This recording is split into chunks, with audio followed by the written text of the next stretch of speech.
Bien, aquí estamos con nuestra amiga mendocina, con Amalia, para hablar un poco de psicología, que es entendernos a nosotros mismos, ni más ni menos. A nosotros mismos, lo que nos rodea, de cómo nos comportamos.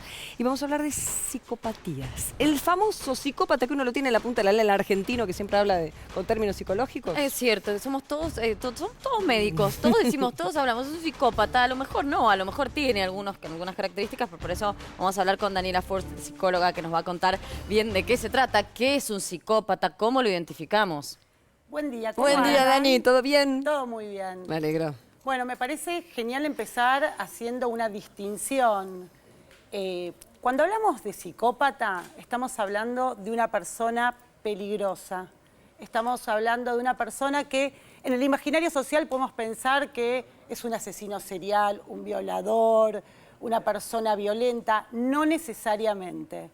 Es una persona que carece de empatía. Fundamentalmente, este es un rasgo distintivo. ¿Qué significa esto?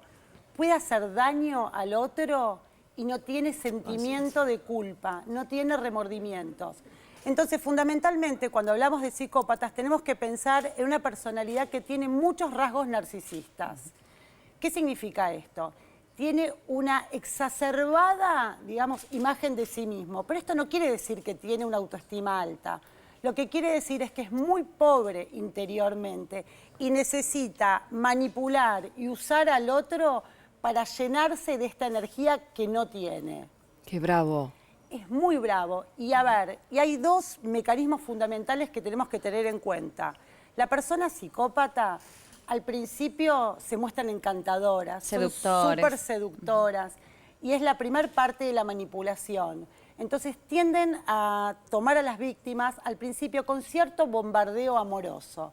Entonces, para poder detectar esas personas que ni te conocen y te dicen, sos una genia, divina, espectacular, y uno a veces toma estas cuestiones, pero ¿cómo puede decir esto del otro si no te conoce? Este es un signo muy distintivo. Una vez que tiene la víctima y que esta persona, digamos, se siente tan amada o se siente tan gustada por el otro, ahí empieza insidiosamente la manipulación, con descalificaciones, con agresiones. ¿Por qué? Porque en el centro de una psicopatía hay una extrema envidia. El psicópata es muy envidioso y no es que quiere lo que tiene el otro para poseerlo y para después usarlo, sino para destruirlo. Entonces son personas que buscan a otras que tengan tal vez características sociales muy valoradas para poder, digamos, tomarse de esto como un vampiro emocional, para llamarlo de alguna manera, o personas que son muy vitales para poder tomar la vitalidad del otro. Ahora, hay mucha pregunta, pero vamos a empezar por el comienzo, porque la gente no nace mala. Las personas tienen un pasado, y con esto no estoy diciendo que, lógicamente, justifiquemos o seamos víctimas porque hay una pena, de ninguna manera. Pero sí comprender un proceso mental que se genera ¿cuándo? ¿Qué pasa que la empatía no se genera, que no hay registro del otro? ¿Qué le ocurre a una persona que termina siendo un psicópata? Karin, esta es la pregunta del millón. En su infancia, ¿no? Y lo que está estudiado, digamos, los profesionales biologicistas quieren encontrar el gen de la psicopatía. La realidad es que lo que se sabe es que el psicópata tuvo una infancia muy privada de emocionalidad, que en general ha sufrido abusos psíquicos, digamos, emocionales, físicos o sexuales, y fueron, digamos, fueron niños que fueron víctimas.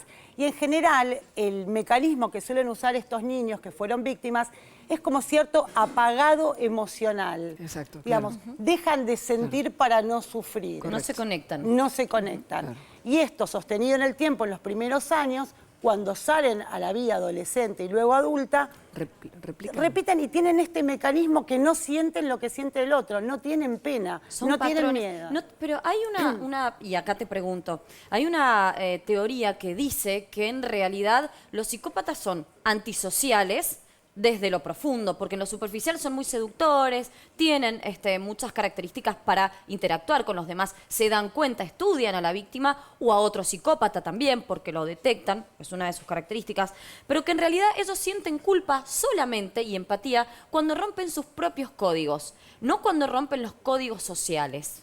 por ejemplo. Esto es así. ¿Qué sería? En realidad, a los psicópatas se los llama también los locos de la moral, porque ellos tienen muy claro lo que está bien y lo que está mal, pero no les importa. Esto es fundamental. ¿No les Entonces, importa por maldad? Perdón, Sí. perdona esta interpelación. ¿No les importa por maldad o porque directamente no pueden o no saben o no se dan cuenta o tienen miedo de que se No, lastime el ego? sí se dan cuenta y no les importa por maldad, justamente porque el psicópata disfruta con la angustia del otro.